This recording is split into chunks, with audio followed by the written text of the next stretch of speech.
What's going on? Welcome back to Trending Stocks. Today is March the 27th. I'm going to give you a quick pre-market update, go over some of the hot movers and everything else you need to know. But first, make sure to hit that thumbs up. And with that said, let's get right to it.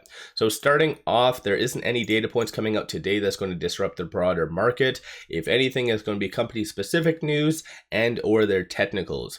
But at the same time, you do have the Fear and Greed Index at 67, so people's appetite for risk is still there. It has gone down slightly from about, I think it was 72 for a while.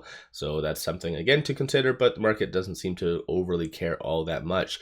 But starting off with the specific stocks, SOFI. SOFI is up pre-market. No news, but there was an 8K that was submitted after hours yesterday. And so as soon as I did see this, I assumed that maybe another executive quit or something. But in this document, it kind of shows that they did issue 72.6 million shares, and that is in connection with that 2026 notes. So we did know this was going to happen, especially based off of the issuance of the 2029 notes. They did make it very clear that they were going to quash the 2026 notes. We just didn't really know the exact amount of shares. So in essence, with it up pre-market, clearly the market was anticipating further dilution than that 72.6. So I think overall that is fairly good. When it comes down to shorts, NASDAQ did submit their numbers. It is delayed, so mind you, just Ortex will take this information and run with it. But as of March the 15th, there was 209.8 million shares overall are being shorted. And so again, what Ortex is going to do is they are going to take that information today and plug it in. So as of March the 15th, Ortex had roughly 171.43 million for the short interest. So right now, probably around 19 or about 198 somewhat million shares overall are going to be shorted. So that'll work out to be just over 20%. So kind of interesting stuff. If you are looking at trading SOFI though, like I've said over the last couple of days, $7.23 will be that next strong support, and so far it has held. And then aside from that, $7.47 is going to be that next strong resistance. Moving on though, NIO. So NIO is getting slaughtered, so there's going to be a fresh low or 52-week low for that today, 3.56% down based off of this. So NIO is adjusting their Q1 delivery outlook. And another Chinese EV company did the same thing earlier this week, and that was Li Auto. So regardless, there's going to be a lot of blood in the market today for NIO, and no doubtably shorts are going to jump all over NIO. Right now, 12.2% of the free float is being shorted, and that works out to be 167.78 million shares overall are being shorted. And right now with it at $4.62, it is between this S2 and this S1, so watch for 453 to hold, and then 478, which it did close yesterday.